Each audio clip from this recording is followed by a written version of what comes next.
À quoi tu penses? Une émission proposée par Marion Richer et Antoine Hamrel et réalisée dans les studios de RCF Sarthe par Mathieu Goualard. Alors nous arrivons aujourd'hui au dernier volet de notre exploration du triptyque constitué par les récits si particuliers que sont les rêves, les contes et les mythes. Ils possèdent un substrat commun qui est le langage symbolique, comme on l'a vu avec Erich Fromm, auquel ils ont recours pour exprimer des traits universels et nous inviter à des interprétations multiples qui renvoient à notre subjectivité et à notre intériorité. Cet ultime volet sera donc consacré à l'approche d'autres contes et mythes à travers la découverte de modèles interprétatifs originaux qui permettent d'en révéler de nouvelles facettes.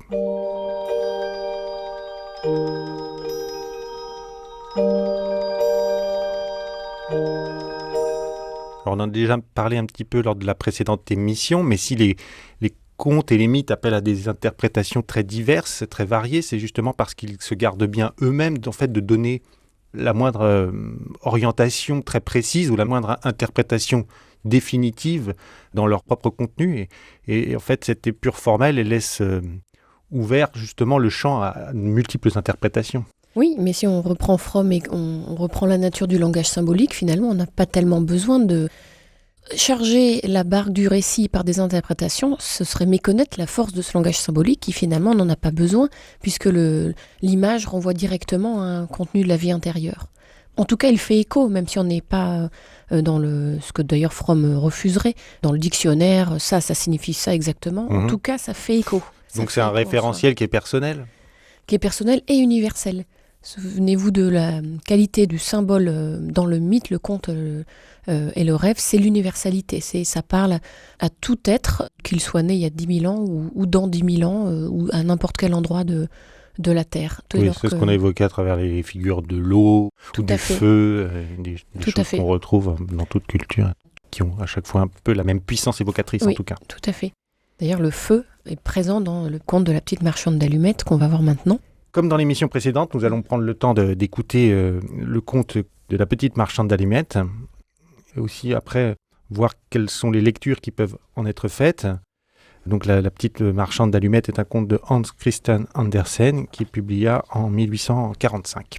La petite marchande n'a encore rien vendu, et voici que la neige se met à tomber et que la nuit approche. Personne ne la remarque. Les habitants de la ville songent aux repas plantureux, aux cadeaux et aux joyeuses réunions de famille qui les attendent. C'est le dernier jour de l'année. Les gens s'apprêtent à le fêter comme il convient, et déjà une délicieuse odeur d'oie rôtie flotte dans l'air. La petite fille n'a pas envie de rentrer chez elle. Son père va la battre parce qu'elle n'a rien vendu. Alors, trouvant un endroit où s'abriter entre deux maisons, elle s'assied, et n'y tenant plus, de ses petites mains gelées, elle tire du paquet une allumette qu'elle craque pour réchauffer ses doigts. Aussitôt, une flamme claire jaillit, que la fillette protège de sa paume. Et pendant quelques secondes, elle a l'impression d'être devant un grand poêle. Mais le temps d'étendre ses pieds pour les réchauffer, la lumière s'éteint. Tout redevient froid et sombre. La petite marchande sort une autre allumette, qu'elle frotte contre le mur pour la faire brûler. À nouveau, la flamme surgit, et cette fois, c'est comme si traversant le mur, elle lui permettait de voir ce qu'il y avait derrière, dans la grande table où se prépare le festin. La table recouverte d'une nappe toute blanche, les assiettes de fine porcelaine, et sur un plat, une oie rôtie bien dodue qui semble lui faire signe, qui déjà s'offre à son appétit. Hélas, l'allumette s'éteint. Il n'y a plus qu'un mur opaque et glacé. Vite, vite, la fillette prend une troisième allumette, et elle se retrouve sous un grand arbre de Noël, joliment décoré, illuminé de 100 bougies qui la ravissent. Mais l'arbre sombre à son tour dans la nuit. Non, pas entièrement. Les bougies sont toujours là.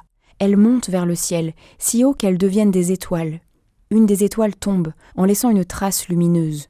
La petite fille se souvient de ce que disait sa bonne grand-mère. Quand une étoile tombe, c'est qu'une âme monte vers Dieu.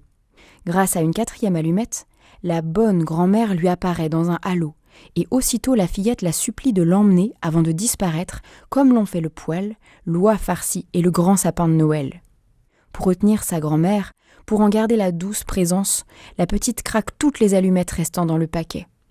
Et dans une lumière plus claire que le jour, la grand-mère lui sourit, la prend dans ses bras, et toutes deux s'envolent très haut, loin d'un monde où règne la faim, la misère et la froidure des cœurs, tout près du bon Dieu. Le lendemain matin, on trouva, calé contre un mur le corps de la fillette, morte de froid le premier jour de l'année, avec des dizaines d'allumettes dispersées autour d'elle. Quelques passants manifestèrent une vague pitié, mais personne ne remarqua le sourire sur son visage. Personne ne sut les belles choses qu'elles avaient vues, dans quelle splendeur elle et sa grand-mère étaient entrées dans la joie de la nouvelle année.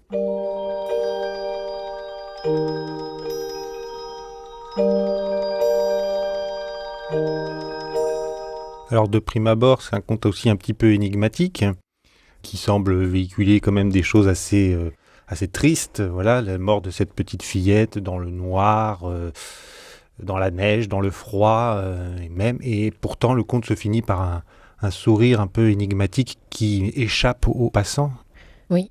Ici, le texte est raconté par Jacqueline Kellen, mais je tiens à dire que la dernière phrase est une citation d'Andersen. Ça veut dire que on pourrait croire en l'écoutant qu'effectivement, la façon dont elle tourne le récit, en suggérant un bonheur au-delà de ce monde, est déjà une façon d'alimenter son moulin avec l'eau de son présupposé, qui est, je le rappelle, l'idée que les contes contiennent une sagesse très ancienne, héritée vraiment de sagesse immémoriale, la tradition masdéenne, le zoroastrisme, l'orphisme, le pythagorisme, les cultes à mystère, la philosophie platonicienne et la tradition gnostique. Il y a tout ça que charrient les contes dans l'immémorialité de la tradition orale.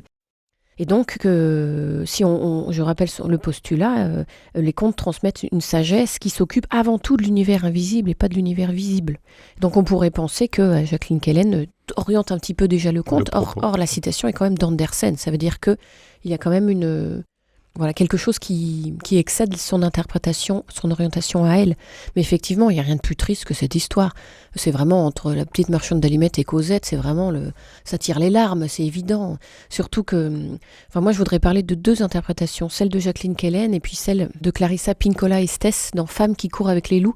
Clarissa Pinkola Estés, c'est une psychanalyste jungienne qui a dégagé l'archétype de la femme sauvage. Donc dans la tradition jungienne qui consiste qu'à des archétypes universels qui présents en chacun et qui nous aident à nous penser nous-mêmes. Donc la femme sauvage, c'est un peu l'image de cette force de vie, cette force d'amour nourricier qui est très endommagée dans la vie moderne, dans la plupart des êtres et dans la plupart des femmes. Donc on se retrouve souvent dans les contes nous avertissent du danger d'être dépourvu d'intuition, dépourvu d'estime de soi et de se jeter dans tous les pièges tendus. Et ici, selon Clarissa Pinkola Estés, la petite marchande d'allumettes, on en avait parlé d'ailleurs quand on avait évoqué la liberté à propos de l'addiction au téléphone portable. J'avais eu cette comparaison, nous sommes un peu comme la petite marchande d'allumettes qui nous grisons de ses allumettes, parce que j'avais en tête cette lecture. En fait, les allumettes, c'est du feu mais éphémère. Donc on tente, notre être est glacé. On n'a pas alimenté en nous une flamme nourricière profonde et on se fait piéger en fait par des addictions de surface, des petites chaleurs superficielles et éphémères qui en fait rongent nos forces profondes. Au lieu de vraiment nous couper du bon bois et d'aller faire flamber un vrai feu nourricier et vivant, finalement nous alimentons des petites addictions mortifères parce qu'en fait elles conduisent clairement à la mort. Donc Clarissa Pinkola Estés montre qu'ici, la petite marchande d'allumettes, au lieu de la conserver pour elle, elle vend cette source de chaleur aux autres, elle se brade un peu pour les autres, elle est peut-être à laisser, si on traduit, de survivre ou de vendre son art pour vivre. Elle est livrée au froid, donc un froid qui est aussi cette façon qu'a le monde moderne un peu de geler quand même la créativité, parce qu'elle n'est pas très rentable, c'est pas le but de la modernité que de préserver cet espace de créativité. Et donc, cette petite marchande a tendance à cette espèce de rêverie anesthésiante, au lieu d'agir et de créer.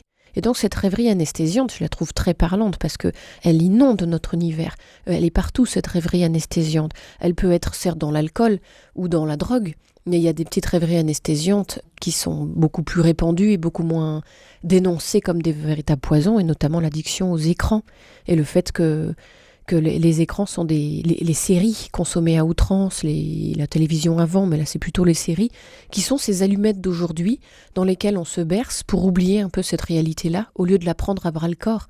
Finalement, les séries sont peut-être pour nous ce que la religion était pour Marx quand il disait que c'était l'opium du peuple. C'est-à-dire, pourquoi est-ce qu'il critiquait la religion ? Parce que c'était un arrière-monde dont on se grisait, Et Pour ça se nous détourner, disons. c'est ça, au lieu de dire non à cette réalité-là et d'essayer de la changer, on dépensait nos forces vives à espérer un autre monde, donc on restait dans la passivité. Et finalement, ces allumettes, la religion aujourd'hui était remplacée par tout ce qui fait écran au réel. Donc ça, c'est l'interprétation de Clarissa Pinkola Estés que je trouve extrêmement parlante et qui met vraiment en danger, qui avertit des dangers dans lesquels nous vivons, ce risque de se réchauffer à des petits feux au lieu de faire une bonne flambée. Mais il y a l'interprétation donc aussi de Jacqueline Kellen Kellen dans une approche plus spirituelle. Tout à fait. Alors là, c'est intéressant. Elle commence à dire clairement, si vous commencez à vous apitoyer sur le sort de la petite marchande d'allumettes, vous n'avez rien compris.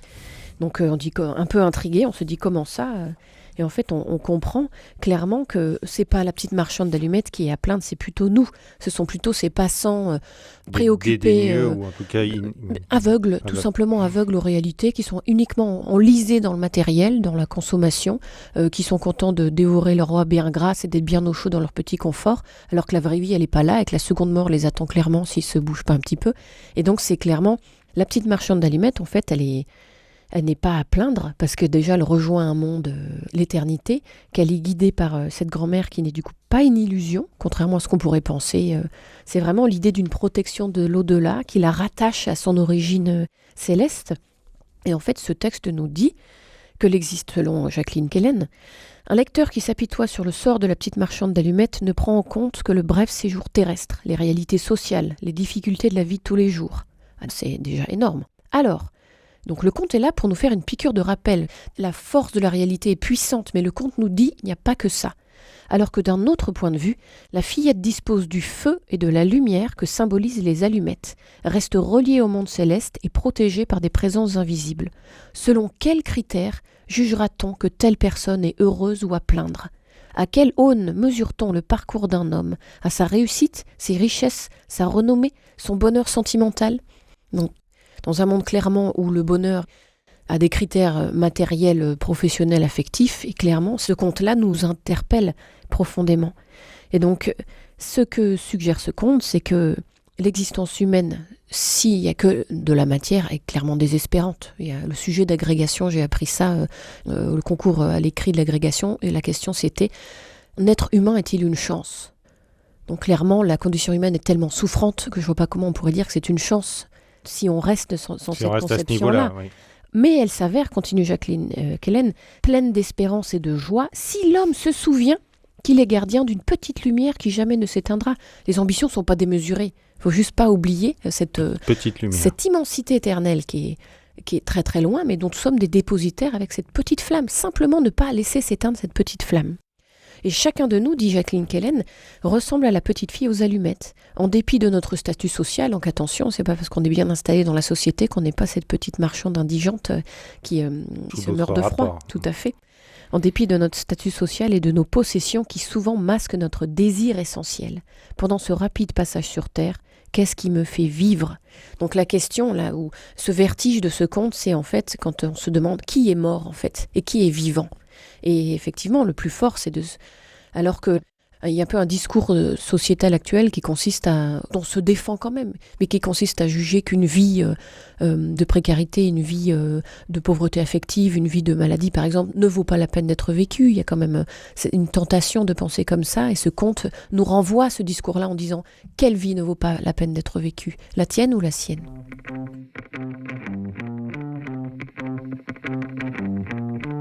In a stupor, sitting on the side of the road. Ain't got an honest feeling in my bones.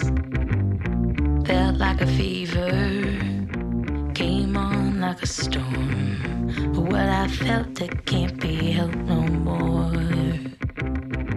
Get up, up, up, up, up, up, up. If you want my love. Get up, up, up, up, up, up, up. If you want my love. Fire, fire. Bless my soul, that's the way it is. Bless my soul, I can't resist. Alors pour finir, il faut nécessairement évoquer la question du mythe, qui fait partie aussi de ce langage symbolique, dans lequel le langage symbolique est très présent. et donc le mythe et ses interprétations possibles. Là encore, c'est souvent l'approche psychanalytique finalement qui semble avoir phagocyté un petit peu les choses et empêché tout autre le déploiement d'autres explications, ou en tout cas d'autres approches, comme c'est le cas dans le mythe d'Œdipe, qui, si on parle du mythe le plus connu. Oui, il faut se rappeler que le mythe présente la même structure, la même nature que le rêve et que le conte authentique, dans sa version authentique. Il présente les apparences d'un récit qui a l'air de se dérouler dans l'espace et le temps. Donc, si on s'arrête à ça, évidemment, c'est un conte à dormir debout, c'est bon pour les enfants. Mais en fait, il s'exprime dans un langage symbolique qui a trait à notre vie intérieure. Et donc, à la lumière de cette clé, si on considère le mythe d'Œdipe, qui est présent dans la tragédie de Sophocle, Œdipe roi, clairement, vous avez tout à fait raison, l'interprétation ordinaire et freudienne est tellement rentrée même dans le langage courant qu'elle écrase et qu'elle rend quasiment impossible toute autre interprétation. Il faut un effort de pensée pour se décoller. Pour s'abstraire vraiment de cette lecture. De cette lecture qui est devenue le réel lui-même. Et donc, évidemment, il a fait son Œdipe. Ce qui est la vision freudienne. Donc, si je rappelle un petit peu l'histoire, dans Œdipe roi, un oracle a révélé, donc Laios, le roi de Thème, et sa femme Jocaste demandent oracle, et l'oracle leur révèle qu'ils auront bien un fils, mais ce fils les tuera. Enfin, plutôt tuera le père et épousera la mère. Pris d'horreur, ils essaient de se débarrasser du rejeton, ils le font adopter. Et comme la prédiction se réalisera de toute façon, donc Œdipe est élevé certes par des bergers de Corinthe, un jour rencontre son père au détour d'un carrefour et le tue parce qu'il lui a grillé la priorité ou quelque chose comme ça. Puis ensuite, il résout l'énigme de la sphinge, quel est l'animal qui marche à 4 pattes petit, à 2 pattes à l'âge adulte, c'est ça, et à 3 pattes. Cette énigme-là qui finalement est un peu facile quand même, mais qu'est-ce que ça veut dire derrière ? Et il épouse sa mère et ils ont des enfants, Antigone, Ismène et les 2 jumeaux. Et Théocle et Polynice. Voilà, tout à fait. Jusqu'à ce que la vérité éclate et qu'il se crève les yeux et sa mère se pend de honte, etc. Donc l'interprétation classique freudienne, c'est que le conflit entre Laios et Œdipe, c'est la rivalité inconsciente que provoquent les pulsions incestueuses d'Œdipe. Œdipe voudrait bien épouser Jocaste et Laios est son premier rival. Donc pulsion infantile de présent d'amour. La mère est le premier amour du fils et inversement, le père est le premier amour de la fille. Donc ça montre vraiment le postulat de Freud, c'est l'enfant possède donc des pulsions sexuelles, ce dont on s'est interdit de penser jusqu'à l'arrivée de la psychanalyse. Et c'est vraiment l'une des choses qui a renversé le discours sur l'enfant. L'enfant, souvenez-vous de l'expression... un pervers polymorphe. Tout à fait, même si ça ne veut pas dire, même si le mot de pervers est pas ici au sens sexuel. Donc évidemment, on n'a pas besoin de s'arrêter très longtemps sur cette vision-là. Cette interprétation, elle étouffe complètement d'autres possibles. Une autre lecture de Fromm sur laquelle je passerai rapidement, c'est l'idée que Œdipe réhabilite le matriarcat. Il est le détenteur ancien de ce matriarcat qui est en train de battre de l'aile à l'époque de Sophocle, qui déjà battait de l'aile. Et donc il faut anéantir le patriarcat en anéantissant à Laios. Mais même ça, même si on prend acte de ça, ça va pas assez loin pour comprendre quelle est la valeur du matriarcat. Et en fait, c'est en allant voir un auteur tel que Annick de Souzenel, par exemple dans un texte qui s'appelle « Le symbolisme du corps humain », mais où elle a fait aussi beaucoup de vidéos sur YouTube, donc vous pourrez aller écouter, elle est très claire, même c'est très vertigineuse, à la fois claire et vertigineuse. Son interprétation est quand même ébouriffante et il faut vraiment un effort de la pensée pour la dégager de l'interprétation freudienne. En fait, ce qu'elle dit, notamment dans le symbolisme du corps humain, c'est que Œdipe, les bergers de Corinthe sont en fait ses parents biologiques. Et Laios et Jocaste représentent l'essence royale d'Œdipe, mais aussi de nous. Chacun de nous possède une naissance royale, dans le sens où nous sommes les enfants du divin, de la transcendance, disons-le au sens large.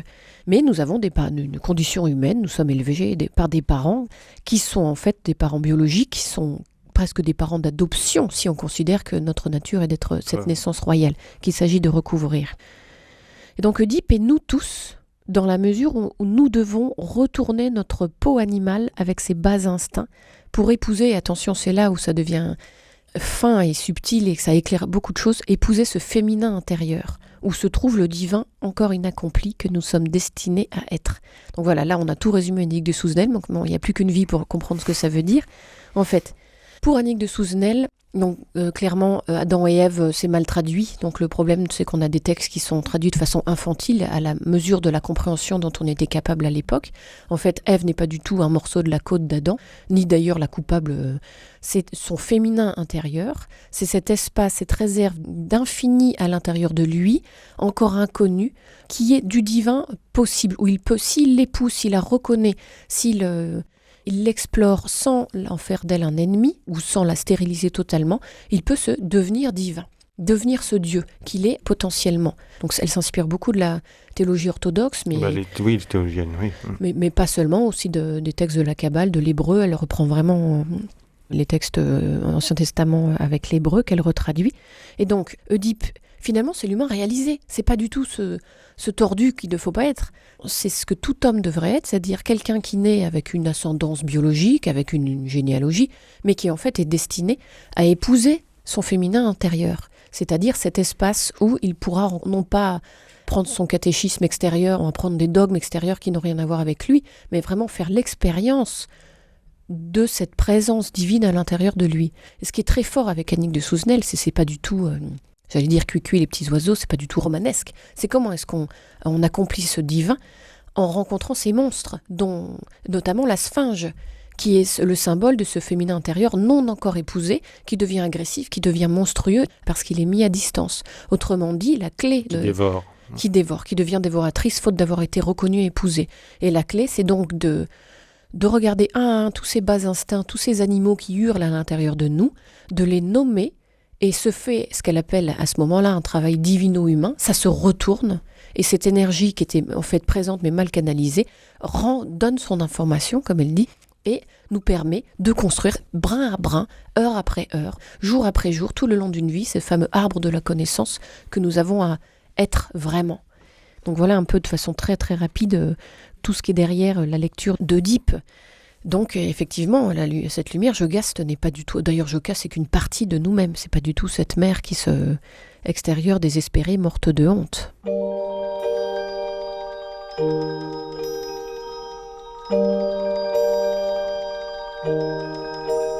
Alors, puisque le temps nous manque pour aborder l'autre mythe qu'on voulait aborder, que j'affectionne énormément, je vous invite... chers auditeurs, allez lire le texte de Henri Beauchot, L'Enfant Bleu, où il remanie, où il nous permet de comprendre que en fait, le méchant n'est pas du tout le Minotaure et Thésée n'est pas du tout un héros très sympathique, mais c'est plutôt l'inverse. Il a fait beaucoup de mal en assassinant le Minotaure. Donc c'est sur la musique de l'opéra de Lully, justement intitulé Thésée, que nous allons nous quitter. Nous vous donnons rendez-vous le mois prochain. À très bientôt.